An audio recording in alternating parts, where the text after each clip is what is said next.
Oke, bisa dimulai aja. Assalamualaikum warahmatullahi wabarakatuh. Waalaikumsalam warahmatullahi wabarakatuh.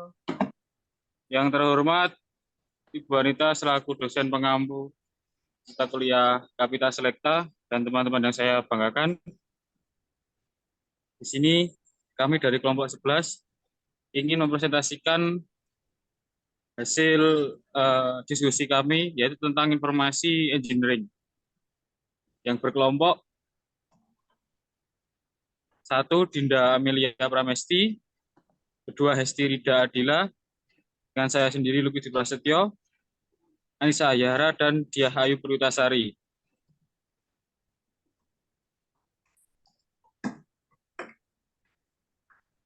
Next. Bentar.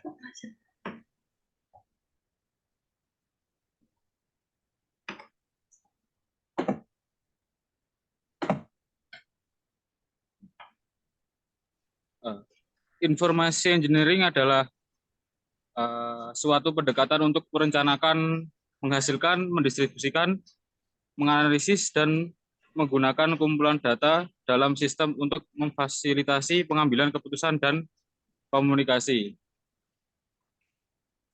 Informasi engineering ada beberapa macam ya, adalah differentiating data information, system concept, information requirement for organization, designing information output, data processing, overview, database concept, logical data organization, physical data organization, storage and processing, system analysis, system design, system evaluasi, and justification, control, form program and procedure, system implementation, management consideration for the information system, dan data analysis.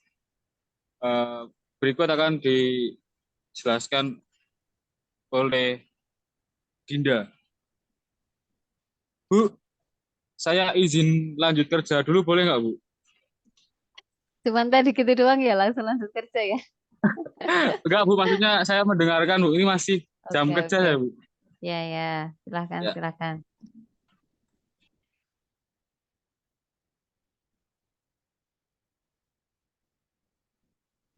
Yang melanjutkan siapa? Baik, selanjutnya saya akan melanjutkan mengenai referensi jurnal. Jurnal yang kami angkat yang berjudul Perancangan Sistem Informasi Akademik Sekolah Berbasis Web Studi Kasus Sekolah Menengah Atas Kristen 1 Tomohon. Setelah kami telah keadaan di SMA Kristen 1 Tomohon dengan sistem akses manual, maka perlu adanya perbuatan sebuah sistem informasi yang dapat mempermudah proses akses data pada database atau sistem informasi berbasis web.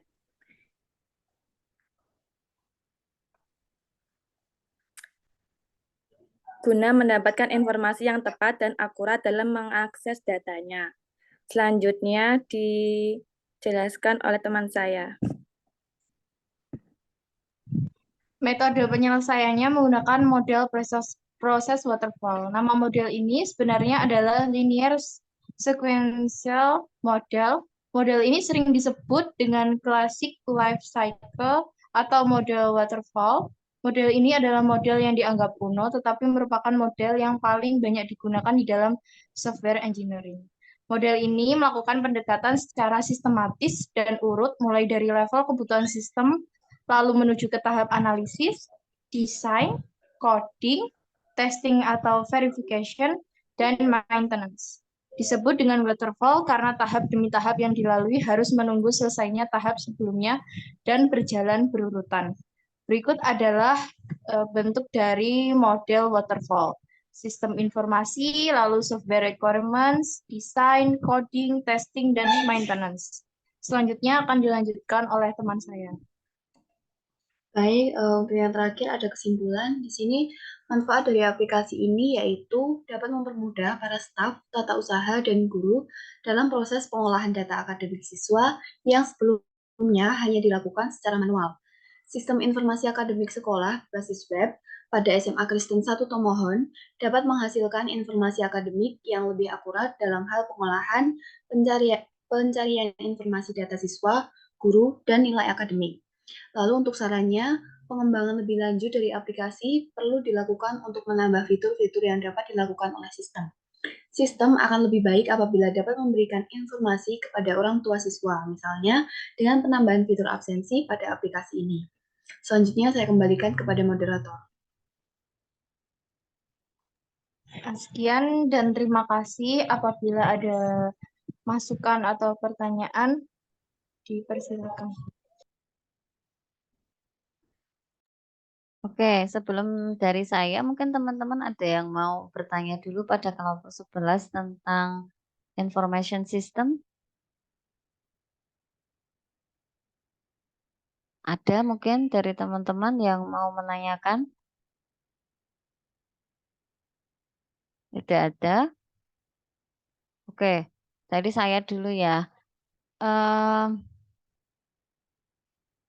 Itu tentang information system, sebenarnya kalau kita gali ya tadi dari penjelasan kelompok 11, tujuan dari information system itu buat apa sih? Untuk skup industri ya.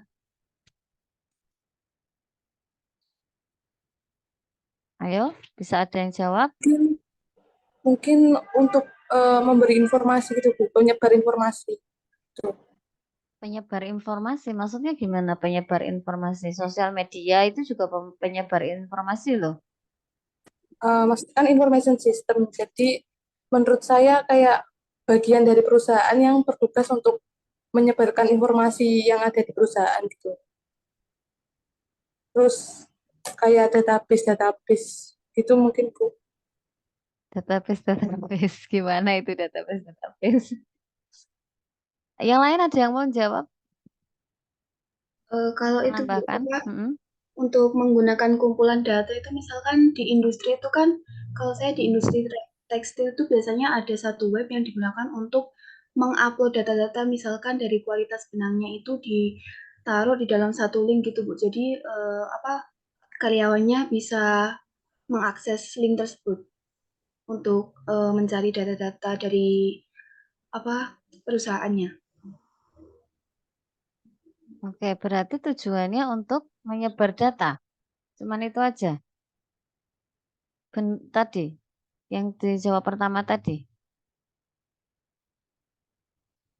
Atau Mungkin ada itu tujuan salah lain? satunya Bu. Ya, kalau itu salah satunya, salah dua dan salah tiganya apa? Izin menambahkan Bu, kalau di tekstil di punya saya itu juga pakai web gitu. Jadi kalau semisal input datanya kayak QC itu biasanya pakai lewat web. Jadi dia masukin datanya, nanti yang bagian ngeceknya itu bisa kayak ngontrol dan melihat hasil-hasilnya itu. Jadi bisa kayak input gitu. Oke, berarti tujuannya apa? Selain menyebar data apa?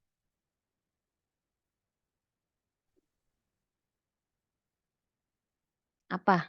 Tadi kan sudah dijawab. Terus tinggal menyimpulkan aja tuh itu. Apa? Gimana? Mengumpulkan data. Mengumpulkan data, terus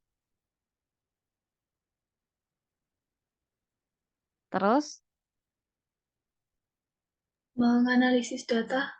terus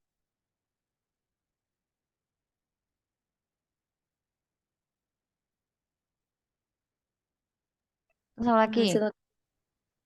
Menghasilkan termasuk enggak? Menghasilkan apa? Menghasilkan Info. data. Mendistribusikan, masuk nggak Bu? Mendistribusikan data. Terus sebenarnya kan itu sudah ada ya. Jadi saya rasa kelompok 11 ini apa namanya kurang memberikan penjelasan tentang esensi kita membangun sebuah sistem informasi di dalam sebuah industri itu apa. Jadi itu perlu dipahamkan dulu ya, tentang information engineering itu bukan semata-mata kita data analis, kemudian bukan semata-mata kita membangun website, itu enggak. Kalau semata-mata membangun website, semata-mata coding, itu nanti enggak ada anak teknik industri yang bisa membuat penelitian yang berhubungan dengan information engineering. Nah, yang perlu saya tegaskan ya, terkait dengan information engineering itu adalah segala sesuatu kan sudah jelaskan sebuah pendekatan untuk merencanakan, mengenerate itu berarti menyusun ya, menyusun, menciptakan, mendistribusikan, menganalisis dan menggunakan kolektif data pada sistem untuk mengambil sebuah keputusan. Nah, jadi yang dimaksud information engineering kalau dalam kaitannya di teknik industri itu ada banyak penelitian yang mengarah ke sana. Contohnya, kalau tadi kan sekolah ya, sekolah berbasisnya website. Berarti kita bikin website yang nggak harus website juga kayak gitu. Nggak harus berwujud penelitian kita itu jadi website. Yang penting kita membuat strukturnya. Data apa sih yang kita butuhkan. Kemudian nanti pengolahannya itu menggunakan pembobotankah, menggunakan penilaiankah, menggunakan apa. Kemudian yang dihasilkan itu keputusan berupa keputusan apa. Itu dilakukan secara non manual atau secara information system yang dimana di situ bisa dilakukan real time, langsung diketahui hasilnya. Jadi ini apa ya? Mungkin kalau dari teknik industri kemarin saya sempat apalagi di tekstil ya. Kalau ada yang kenal namanya Sigit Santoso. Dia itu ternyata ketika di tempatnya bekerja sekarang ya, masih di garment ya. Beliau menemukan satu masalah yang itu belum terjawab yang berkaitan dengan sistem informasi. Jadi bagaimana apa ya, line yang ada di bawah yang jumlahnya itu enggak sedikit itu dia harus menginputkan hasil secara real time saat itu juga sehingga diketahui pada jam itu apakah targetnya sudah sesuai apa belum kayak gitu. Dan itu harus turun ke lapangan ngecek satu-satu kayak gitu. Nah, itu nggak ada sistem sama sekali di situ. Nah, itu mungkin bisa kalau tadi yang diceritakan teman-teman langsung memasukkan kualitas benang apa segala macam itu kalau perusahaan besar ya mungkin. Nah, kalau perusahaan yang nggak terlalu besar atau mungkin belum punya sistem untuk memantau target produksi, untuk memantau bottleneck, itu gimana caranya? Nah, itu bisa salah satu yang bisa kita pakai untuk penelitian ya. Jadi itu juga dan itu juga tidak melulu harus website ya, bisa berbasis Google Sheet ya. Google Sheet, Google Docs yang bawaan dari Google itu juga bisa. Kalau kita mau pakai cara sederhana loh ya. Ya walaupun ada kelemahan di sana sini. Oke, saya rasa itu ya cukup untuk kelompok 11. Untuk kelompok selanjutnya saya berharap nanti bisa dimatangkan lagi ya cara menjelaskan konsepnya. Silahkan setelah kelompok 11 siapa yang mau menampilkan? Silakan setelah kelompok 11.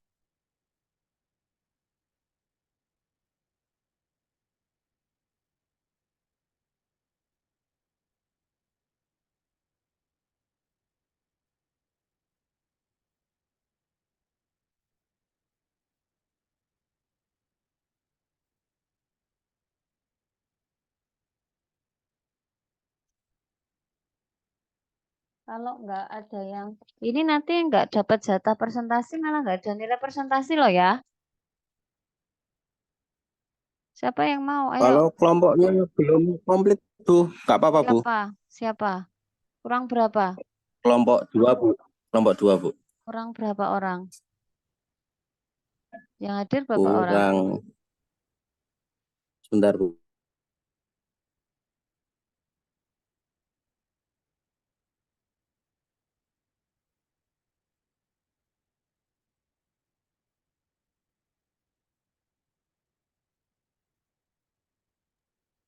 Dari kelompok 3 sepertinya mungkin bisa Bu ini.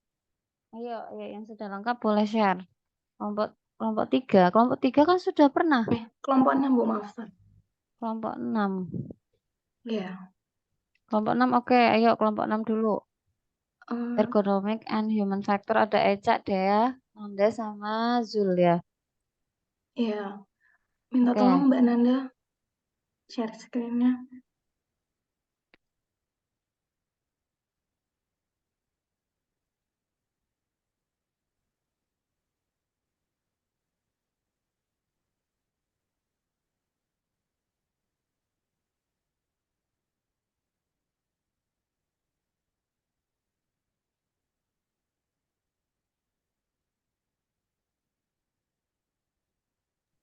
Dua orang Bu yang hadir Bu.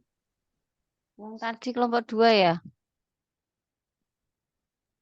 Ini Iya yang Bu. kelompok kok cuma 2 orang yang lain ini kenapa? Kemana tuh? Kerja semua? Iya Bu, kebetulan Bu.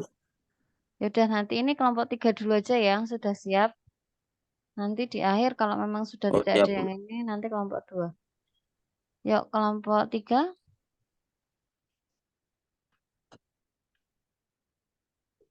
Iya Bu, sebentar Bu ya.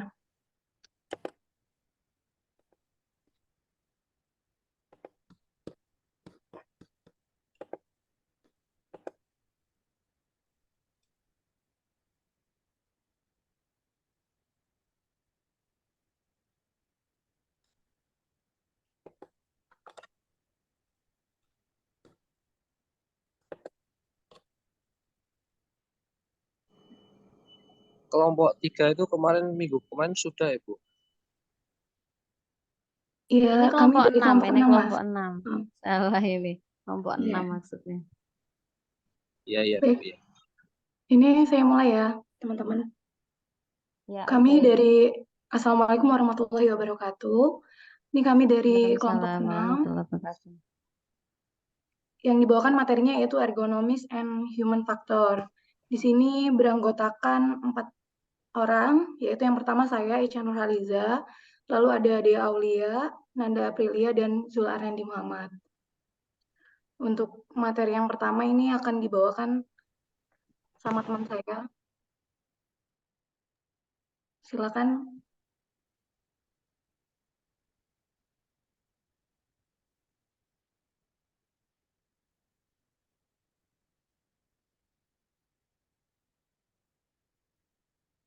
Ayo, agak dipercepat ya. Jangan lama-lama connect-nya.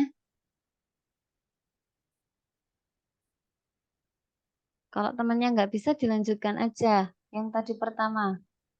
Oke, ini ada discussion point-nya ya. Yang pertama ada definisi ergonomics and human factor. Lalu yang kedua ada objek dalam ergonomics dan human factor. Dan yang ketiga ada metodenya, metode penyelesaian dalam bidang ergonomics dan human factor.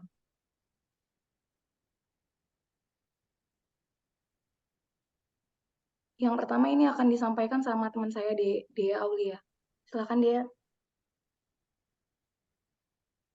Baik, saya di sini ada definisi ergonomi dan human factor. Ergonomi itu adalah disiplin ilmu yang berkaitan dengan pemahaman interaksi antara manusia dan elemen lainnya. Untuk human factor itu adalah studi tentang manusia dan interaksinya dengan produk lingkungan peralatan, pembentukan tugas dan aktivitas. Jadi, ergonomi dan human factor adalah penerapan prinsip psikologis dan fisiologis pada rekayasa dan desain produk, proses, serta desainnya. Untuk tolong saya selanjutnya. Di sini human factor itu ada meliputi ergonomi, psikologi, dan antropometri. Ergonomi ini berkaitan dengan desain peralatan, tempat kerja, dan tugas kerja agar sesuai dengan karakter fisik dan psikologi manusia. Tujuan dari ergonomi ini yaitu untuk mencegah cedera dan kelelahan pada karyawan akibat tugas yang berat atau posisi yang tidak nyaman. Yang kedua, ada psikologi. Situasi kerja, hubungan kerja tim, dan beban kerja untuk setiap tugas yang diberikan. Misalkan tugas yang diberikan terlalu berat, karyawan dapat merasa stres atau kehilangan motivasi untuk bekerja. Oleh karena itu, perancangan tugas dan sistem kerja harus mempertimbangkan faktor psikologi guna menghindari stres dan meningkatkan motivasi karyawan. Yang ketiga ada antropometri. Antropometri ini merupakan pengukuran dimensi tubuh dan dimensi manusia untuk memastikan dimensi peralatan atau lingkungan kerja sesuai dengan postur tubuh manusia.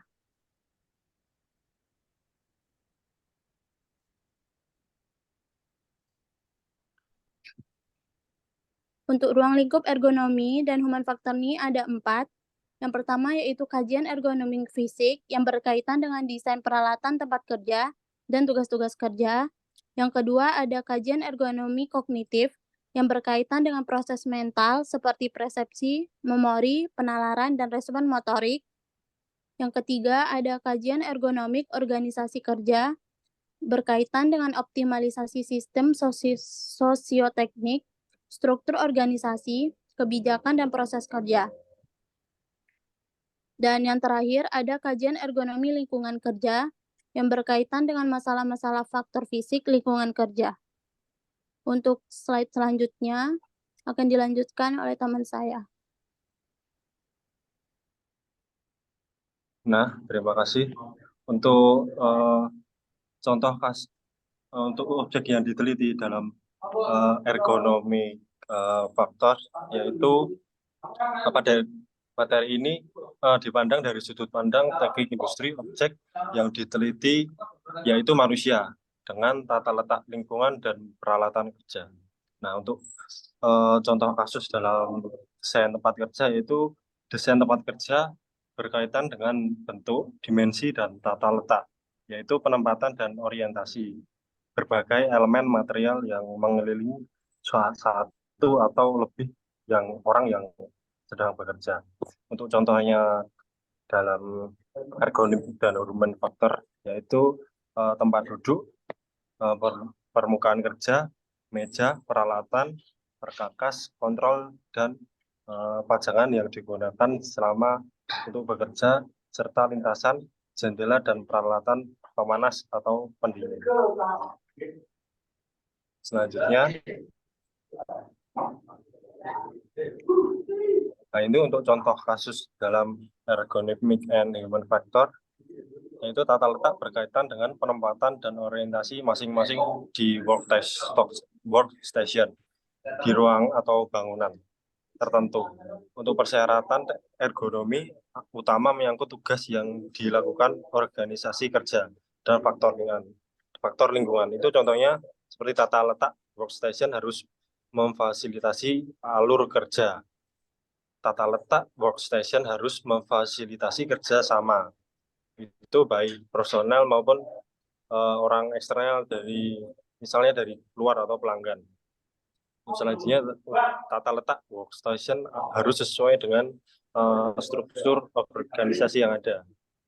Tata letak harus memastikan privasi yang diperlukan oleh anggota pekerja. Selanjutnya, harus ada pencahayaan yang sesuai dengan tugas dan kebutuhan orang yang saat bekerja. Pencahayaan harus seragam di seluruh bidang visual pekerja, dan seharusnya tidak ada pemantulan atau silau yang mengganggu di area kerja. Seharusnya tidak ada angin panas atau dingin yang mengganggu di area tempat kerja. Dan untuk akses ke workstation harus tidak boleh ada halangan dan pastikan tempat itu aman. Untuk selanjutnya akan disampaikan oleh teman saya. Terima kasih. Metode penyelesaian dalam bidang ergonomi dan human factor. Yang pertama, metode Pebble checklist digunakan untuk mengetahui cedera otot yang sering terjadi pada pekerja dengan menggunakan kuesioner checklist. Pada jurnal penelitian perancangan perbaikan stasiun kerja pemasangan granito menggunakan analisis metode Pebble checklist di PT Lauserindo Megah Permai, diperoleh hasil perhitungan kuesioner Pebble checklist pada stasiun kerja pemasangan granito. Bagian leher, bahu, dan punggung bagian atas memiliki persentase 58%. Bagian siku, lengan bawah dan tangan 45,5%. Bagian kaki 50%, bagian lutut dan pinggul 37,5%, dan bagian punggung bagian bawah 33,3%. Usulan perancangan perbaikan stasiun kerja pemasangan granito adalah liftable. Ukuran yang digunakan agar liftable ergonomis pada pekerjaan pemasangan granito yaitu dengan tinggi 679 mm, panjang 2460 mm, lebar 2232 mm, space bagian dalam liftable 1120 mm, dan panjang foot controller untuk Yang seperti hydraulic itu nggak system. usah dijelaskan. Yang seperti itu nggak usah dijelaskan ya. Langsung metode aja. Nanti kelamaan. Yang kedua, metode Rapid Upper Limb Assessment atau RULA. Merupakan metode dalam bidang ergonomi yang digunakan untuk menilai posisi kerja pada tubuh bagian atas. Yang ketiga, ada metode UEC bertujuan untuk mengetahui apakah suatu jenis pekerjaan memiliki risiko cedera sistem otot rangka dengan melihat faktor risiko secara keseluruhan. Selanjutnya akan dijelaskan oleh Eca. Oke, di sini ada dua metode lanjutan, yaitu yang pertama ada metode ROSA. Tujuannya itu untuk memberikan penelitian tingkat resiko terhadap postur tubuh yang terkait dengan penggunaan komputer dan menetapkan tingkat tindakan perubahan posisi kerja berdasarkan laporan dari ketidaknyamanan pekerja. Dari jurnal yang saya ambil sebagai referensi itu ada metode yang dipakai dalam prosedur yang dipakai dalam metode ini. Yang pertama itu ada melakukan pengamatan, lalu yang kedua itu melakukan penilaian pada tiga posisi kerja dengan pila A, penilaian A, dan B itu ada penilaian B, terus ada penilaian C dengan masing-masing kriterianya. Yang pertama yaitu dari tinggi kursi, terus yang B itu ada perangkat monitor dan telepon, lalu yang C yaitu perangkat mouse dan keyboard. Lalu yang ketiga yaitu prosedurnya melakukan penilaian durasi kerja, mengukur durasi lamanya seorang pekerja berada pada posisi tersebut. Dan yang terakhir ini ada metode OAS, yaitu Ovako Working Analysis System, digunakan untuk menganalisis bentuk postur kerja yang dapat mengakibatkan permasalahan resiko cedera yang dapat terjadi pada saat melakukan pekerjaan.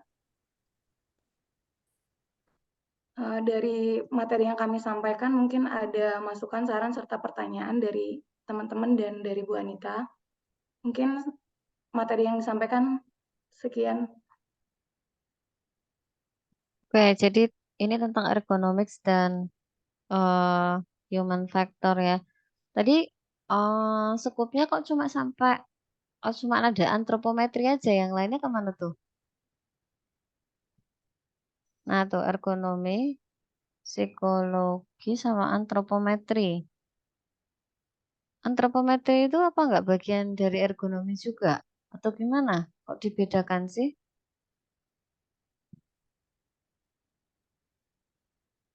Gimana tuh penjelasannya?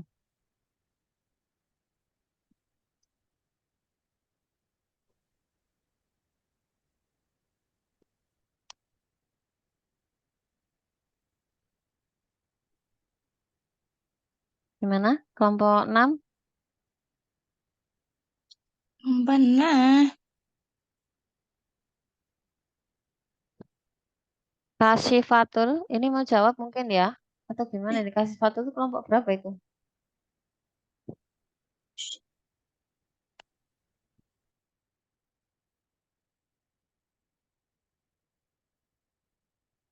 Wah, kelompok 8 ternyata. Maaf Bu, tadi lupa off mic. Oke, gimana kelompok 6? Ayo, agak cepat jawabnya ya. Bisa jawab enggak? Itu kenapa antropometri itu terpisah dari ergonomi?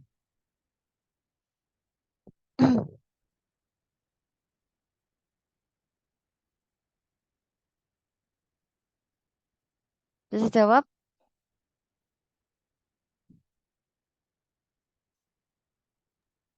Mungkin dari slide ini kan dijelaskan dulu secara terpisah Bu, ergonomi, psikologi, dan antropometri, penjelasan masing-masingnya. Terus kalau untuk antropometri sendiri kan itu penjelasannya mengenai pengukuran dimensi tubuh dengan peralatan di lingkungan kerja. Jadi di sini dijelaskan dulu masing-masing sendiri definisinya seperti itu, Bu, makanya dipisah. Kenapa kok nggak ada tentang fatigue? Fatigue juga bagian dari ergonomi tuh nggak dipisah, pengertian fatigue juga workload, analisis. Kenapa cuma antropometri doang yang dipisah?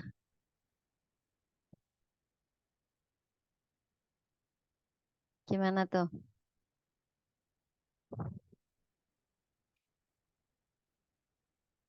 Oke, catatan ya untuk kelompok ke-6. Jadi antropometri itu adalah bagian dari ergonomi. Di situ sudah dijelaskan berkaitan dengan desain peralatan.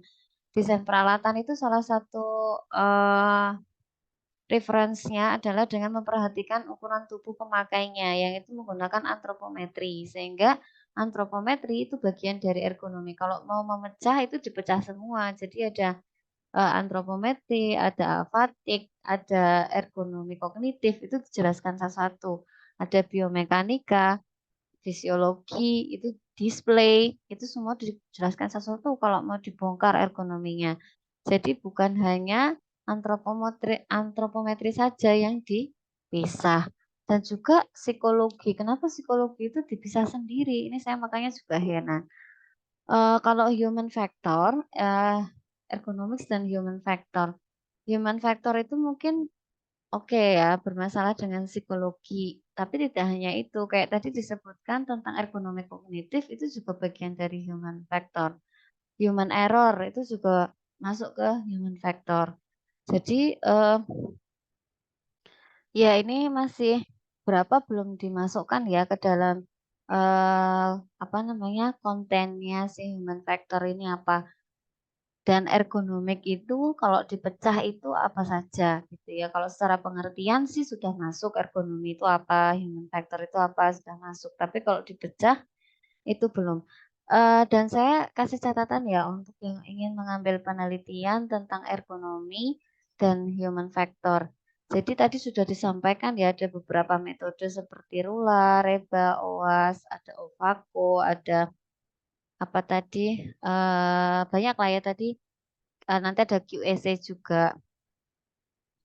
Jadi ketika kalian mengambil penelitian yang fungsinya mengukur postur kerja atau tadi ya, men-setting fasilitas kerja supaya mendukung suasana kerja apa dan segala macam itu, kalau menjadi judul penelitian itu langsung konkret. Jadi kita main di perancangan.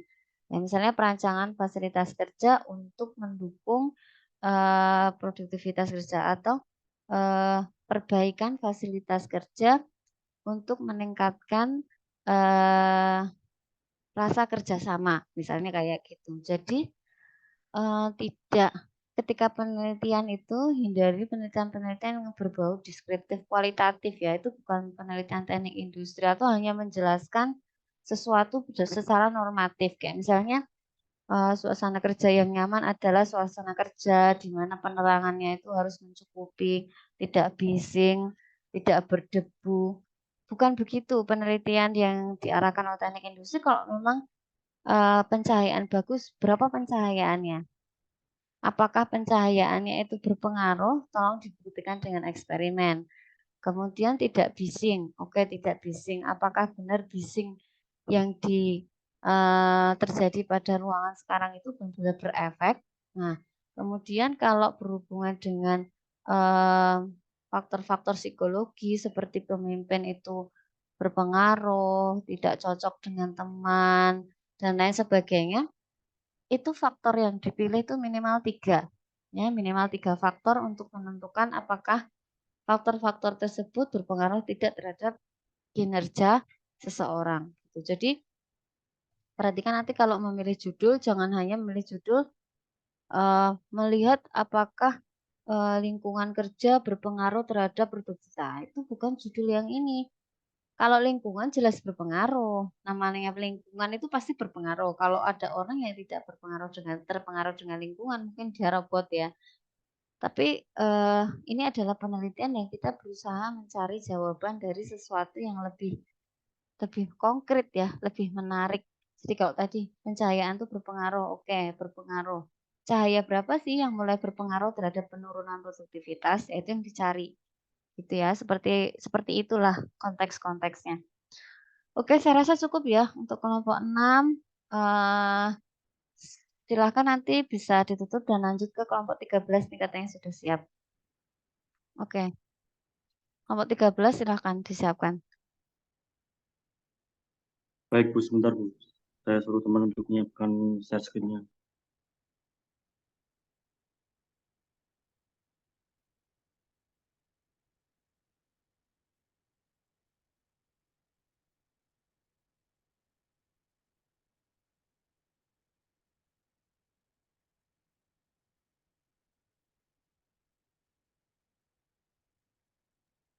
Assalamualaikum warahmatullahi wabarakatuh. Selamat siang, yang terhormat Ibu Anita selaku dosen mata kuliah Kapita Selekta dan teman-teman yang saya banggakan.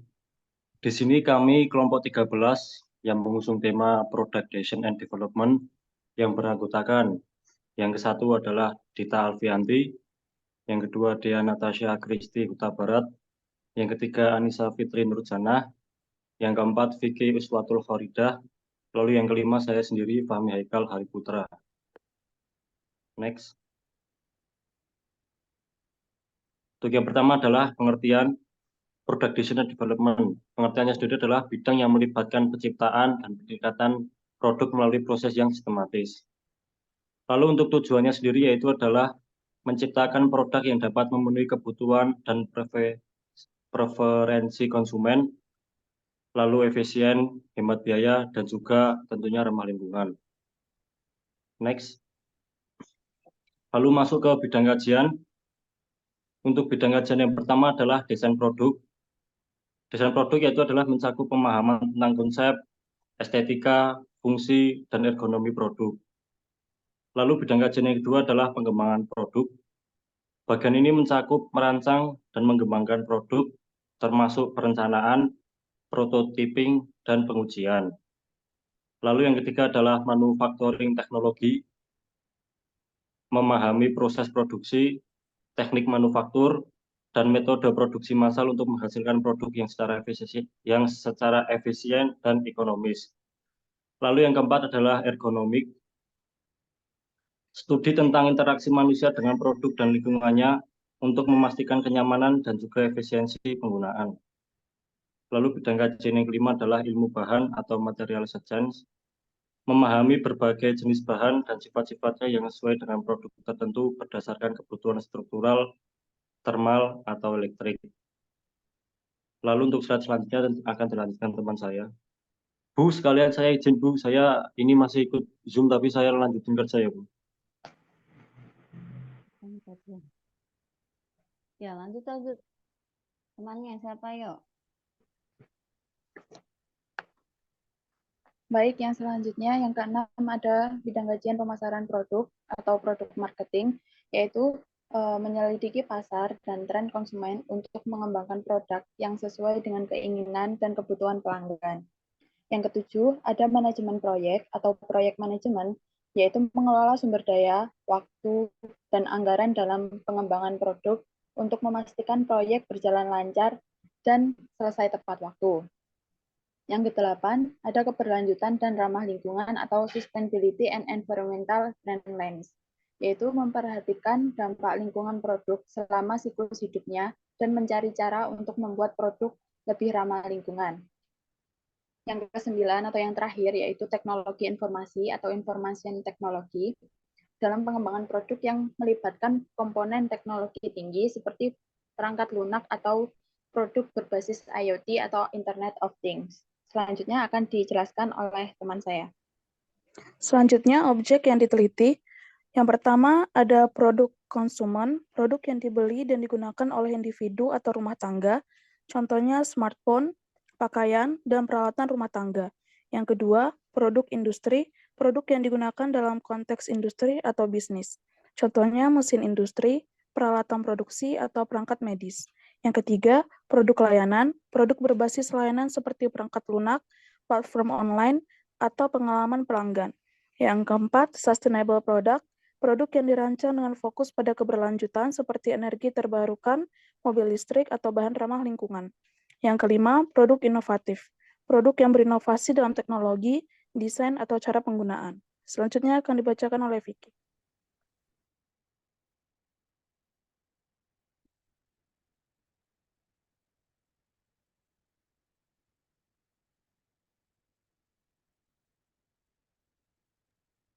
Metode Theory of Inventive Product Problem Solving atau TRIS.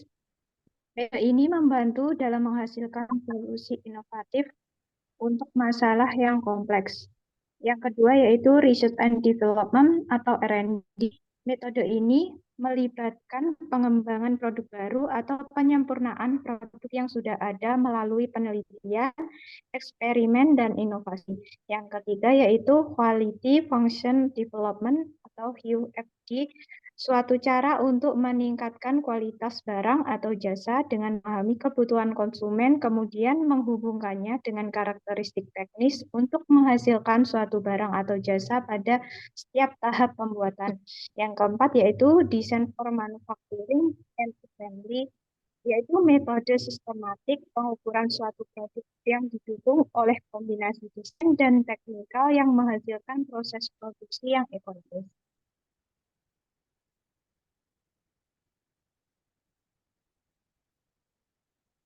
Sekian presentasi dari kami. Wassalamualaikum warahmatullahi wabarakatuh. Waalaikumsalam warahmatullahi wabarakatuh. Oke, desain apa tadi? Desain product and development ya. Apa tadi temanya? Kelompok 13. Product design and development. Oke. Jadi untuk bedanya produk desain yang dirancang di teknik industri dengan produk desain yang dirancang misalnya oleh farmasi, oleh BKV, itu apa ya?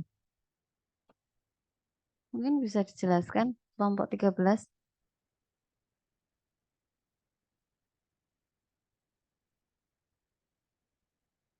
Halo. Kelompok 13. Kelompok 13. Di mana ini orangnya?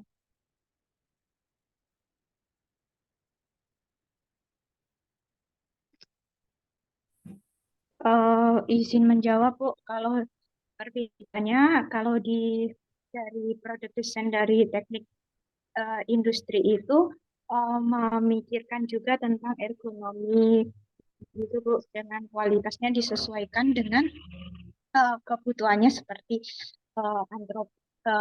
bentuk fisik manusianya di antropologi gitu-gitu.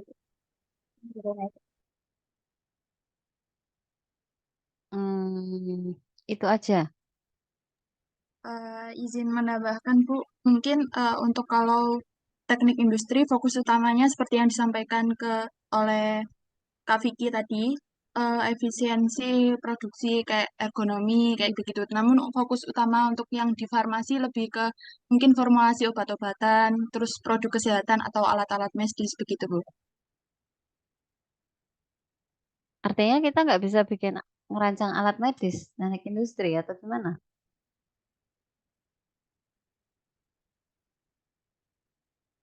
Artinya gimana? Teknik industri nggak bisa fokus ngerancang alat medis? Oh, bisa Bu, tapi kita itu lebih ke sistemnya gitu fokusnya. Sistemnya apa tuh? Sistem malah lebih berat lagi nih sistem. Sistem itu maksudnya bagaimana?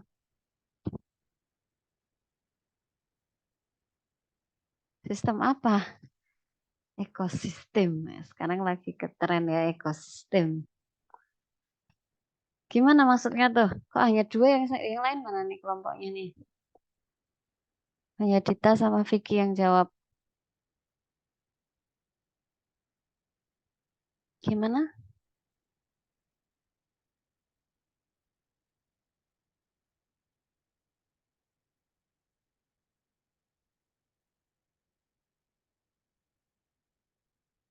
Oke, saya cut ya. Saya luruskan ya untuk produk design and development untuk ranah teknik industri. Nanti kalau misalnya ada yang mau ambil penelitian tentang produk design, ini alhamdulillah sudah ada beberapa yang mengajukan judul dan mulai mengerjakan penelitian tentang produk design. Yang perlu menjadi catatan ketika kita melakukan penelitian tentang produk design adalah satu, produk tersebut itu can be manufacturized, jadi bisa dimanufaktur atau bisa di mass production kan. Kalau bisa di mass production itu berarti secara desain itu bisa dibuat oleh mesin, bukan dengan manual dengan tangan ya, seperti yang dibuat oleh anak TKV. Kemudian fokus anak-anak teknik industri itu adalah pada merancang alat yang dapat membantu melakukan tugas tertentu. Jadi tidak ada kaitannya dengan hal-hal seperti obat, tidak ada kaitannya misalnya dengan hal-hal seperti teknik sanitasi kayak kayak gitu enggak. Jadi lebih kepada alat untuk membantu melakukan kegiatan operasi ya atau membantu melakukan proses produksi atau proses kegiatan pada suatu pekerjaan. Jadi bisa nggak kalau kita ngerancang misalnya alat untuk medis? Ya bisa aja. Kayak dulu misalnya yang waktu pandemi dosen ITB dari teknik elektro dia juga menciptakan apa ventilator itu ya yang untuk membantu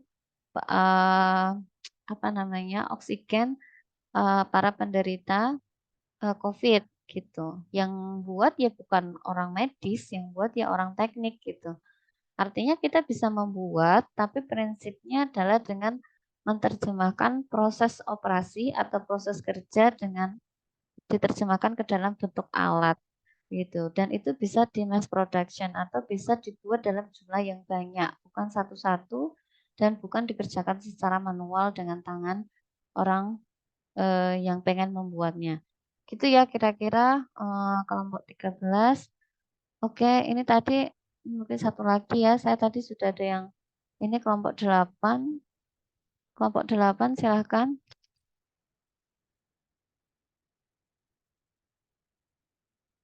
Kelompok 8 ready enggak? Kelompok 8 udah siap, Bu. Halo Mas Suri. kelompok 8.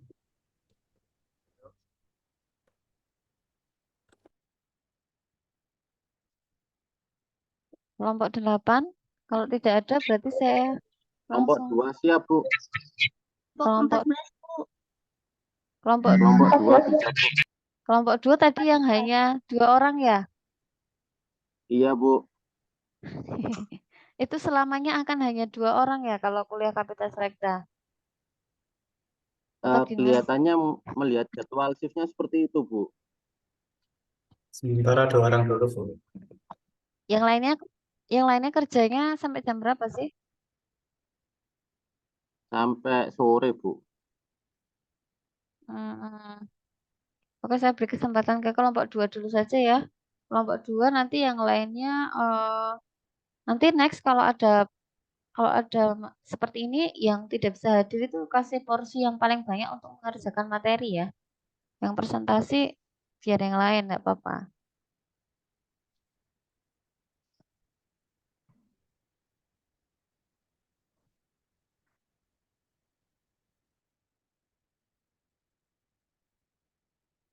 Ayo langsung. Suara saya sudah terdengar, Bu ya? Sudah. Oke, Assalamualaikum warahmatullahi wabarakatuh. Selamat siang Waalaikumsalam teman-teman warahmatullahi. semuanya. Sebelum memulai presentasi, izinkan kami memperkenalkan diri. Kami dari kelompok 2, beranggotakan 4 orang, yaitu ada Irnata Sahala Rizky, Supriyanto Wibowo, ada Aditya Ristiantono, dan saya sendiri, Muhammad Mansur. Untuk presentasi kali ini, yang lain sedang berhalangan hadir, Bu. Ada kerjaan, jadi nanti saya dengan Mas Adit yang presentasi. Ya, langsung.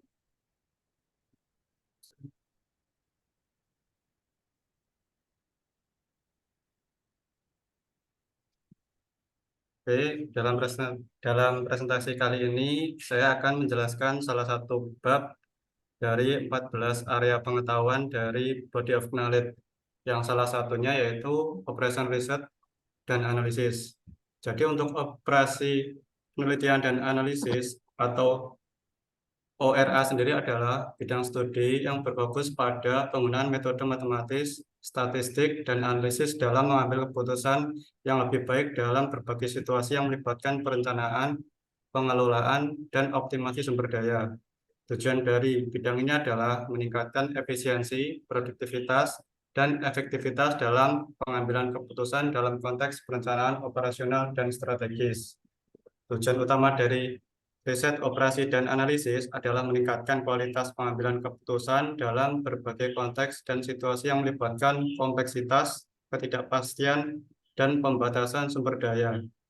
Adapun beberapa tujuan kunci dari ORA tersebut adalah pengoptimalan, pemecahan masalah, perencanaan strategis, pengurangan biaya, peningkatan kualitas, pengelolaan resiko, pengambilan keputusan yang informasional, peningkatan efisiensi, penjadwalan manajemen proyek, dan inovasi.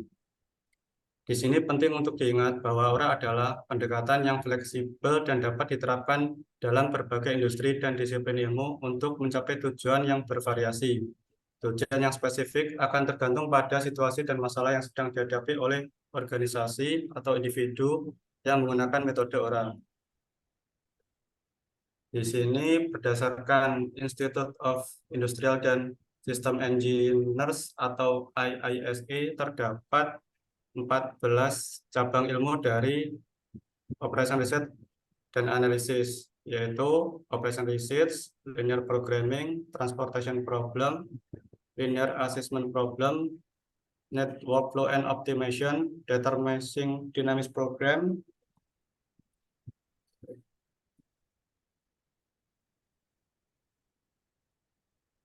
Integral Programming, Nonlinear Programming, Meta-heuristic, Decision Analysis and Game Theory, Modeling under Uncertainty, Weighing System, dan yang terakhir Fundamental of System Dynamics.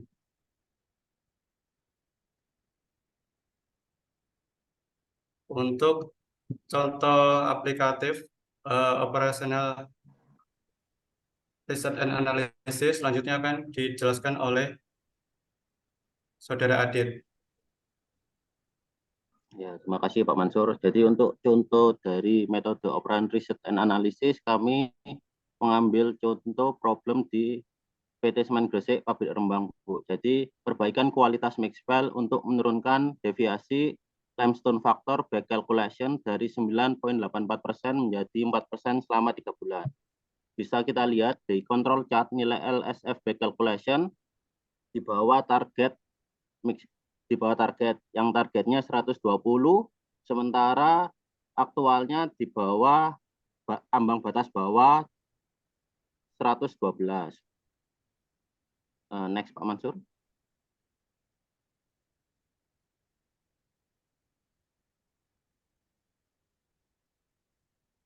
Untuk dengan kesimpulan dari hasil uji batu kapur yang diproses dengan nilai sampel standar, didapat nilai-nilai R kuadrat mendekati 1 untuk seluruh nilai unsur yang dapat diuji.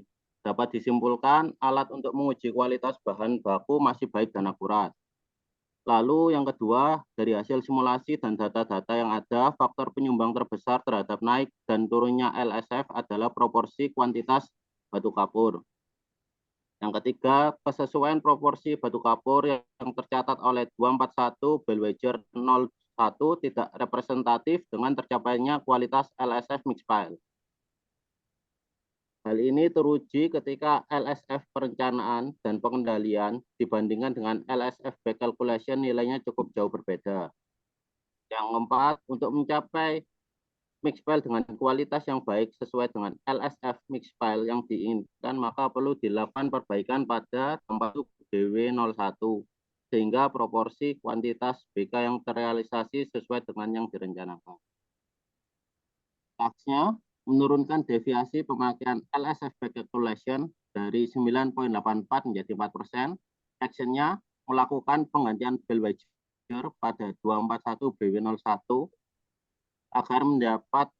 agar menjadi acuan perhitungan dalam LSF back calculation. Backgroundnya kesesuaian proporsi BK yang tercatat oleh 241 BW01 tidak representatif dengan tercapainya kualitas LSF mix file. Next, Pak Mansur.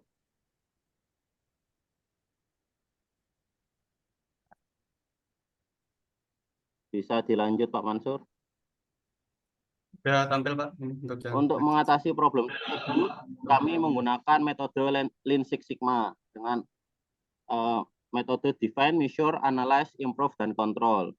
Dari define kami mengidentifikasi apa yang penting bagi customer, mendefinisikan scope dan masalahnya, membuat project charter.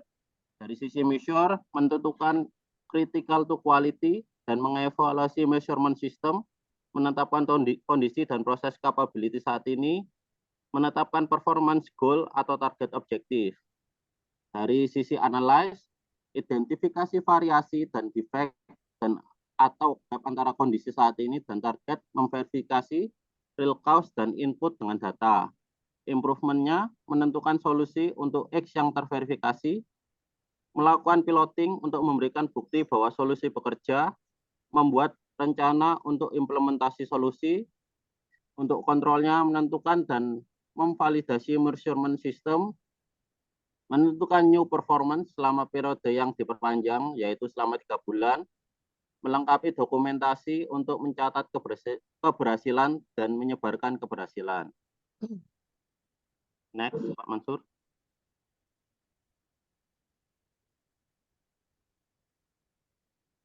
Hasil project bisa dilihat sisi kiri adalah control chart sebelum kita melakukan project. Yang sisi kanan adalah setelah project. Untuk LSF back calculation sudah di atas ambang batas, dinilai di antara 112 dan mendekati 120. Oleh sebab itu, proyek ini kami nyatakan berhasil. Terima kasih atas perhatiannya teman-teman. Apabila ada kritik dan saran dan pertanyaan, kami kembalikan ke Bu Anita. Oke, sebenarnya saya ini ya sudah untuk bagian ilmu yang dipelajari itu sudah betul. Tapi kok jadi contohnya kok jadi Six Sigma ya? Six Sigma itu kan ke quality and apa tadi reliability engineering ya. Nah, justru saya nggak mendapati case yang disampaikan oleh kelompok 2 ini berhubungan dengan operation research. Operation research itu apa sih isinya sebenarnya? Ini sepertinya ada yang ya. Kan itu sudah disebutkan ya. Operation research itu ada linear programming, transportation problem, ada integer programming, non-linear programming, meta heuristic. Itu isinya sebenarnya simulation, sistem antrian. Itu isinya sebenarnya adalah lebih banyak ke persoalan mencari nilai optimal menggunakan permodalan matematika.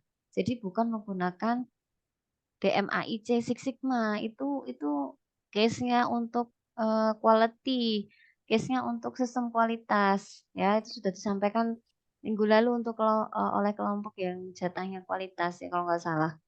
Jadi kelompok ini saya rasa salah pilih case ya, salah pilih kasus. Kasusnya tidak mencerminkan operational research and analysis. Oke, jadi saya komentarin saja untuk bidang operational research and analysis ya, ini jarang sekali diambil oleh, belum pernah ada mungkin ya, selama saya ada di teknik industri usaha itu yang berani mengambil penelitian tentang operation research. Ya, karena memang solusi atau metode yang digunakan itu masih berbau permodalan matematika, masih berbau simulasi komputer, masih berbau sistem antrian kayak gitu ya.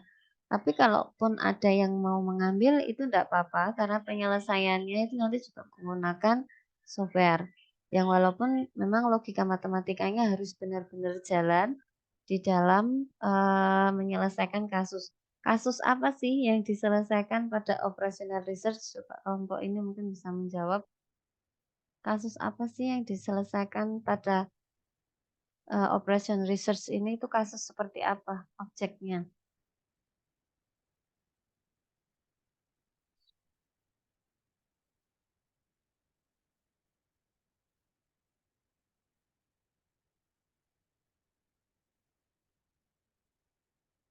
Izin menjawab, Bu. Jadi salah satu studi kasus operation research mungkin contoh kasusnya terkait operasi produksi, Bu. Ya, Itu. produksi Jadi ada kami banyak mengambil kasus. case, ya Bu. Jadi kami mengambil case tersebut. Kami Pak Mansur bisa di slide 4, Pak Mansur.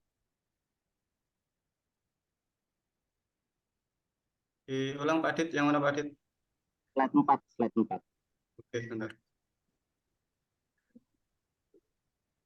Ya, kami mengambil contoh kasus ini karena terjadi deviasi, Bu. Sorry. Maaf, bentar. Oke.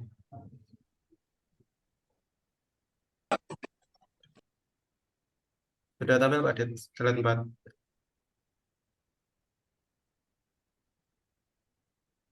Ya, Bu.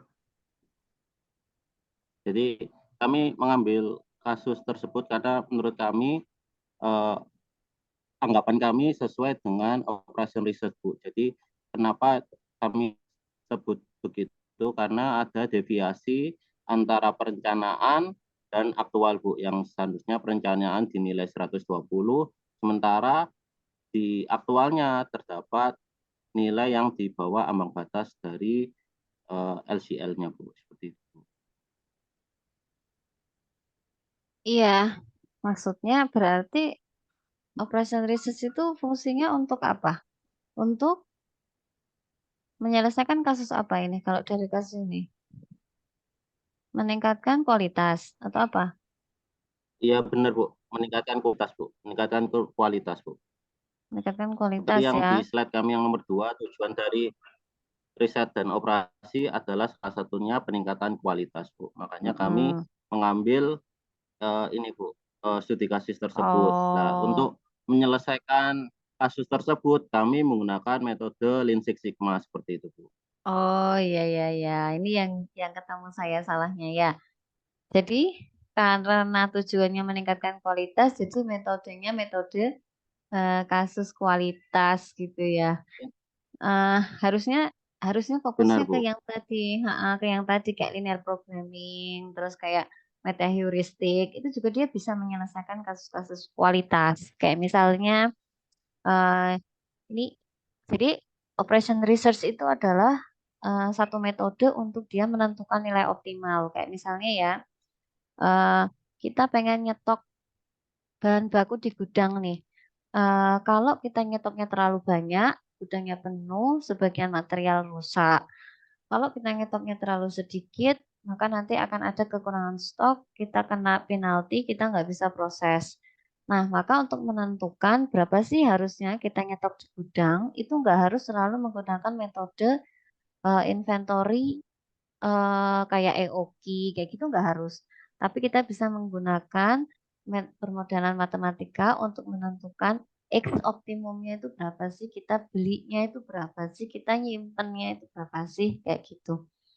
Juga sama ketika kita menghitung untuk berapa sih operator yang harus kita pasang pada satu lintasan produksi, itu kita menghitung jumlah operator yang optimal, itu juga bisa menggunakan model matematis. Sebenarnya case-nya sama untuk proses produksi, untuk kualitas, untuk apa tadi ya tujuannya. Cuman cara melihat atau cara menyelesaikannya itu yang berbeda. Nah, ini tantangan ya. Jadi operation research itu di situ. Kenapa dia lebih research and analysis, lebih analisis dan lebih riset karena dia akan menghitung semua angka yang berkaitan dengan cara mendapatkan nilai optimal. Kalau kita hanya menggunakan Lean Six Sigma, itu modelnya menurut saya ya, kalau Lean Six Sigma itu masih paling DPMO, paling dari jumlah cacat dan lain sebagainya. Dan itu paling nanti analisisnya pakai diagram tulang ikan, paling pakai asumsi, pakai wawancara gitu. Tapi kalau operation research and analysis itu benar-benar semuanya angka. Yang kita hitung dari angka-angka yang ada, kita olah, kita rumuskan, bikin rumus matematikanya, kita running, nanti ketemu nilai X optimalnya berapa. Kayak gitu. Kurang lebih begitu ya untuk kelompok 2. Tadi hanya salah memilih case-nya saja. Tapi kalau ininya mungkin bidangnya sudah bisa dijelaskan dengan baik. Oke, saya rasa cukup ya untuk hari ini.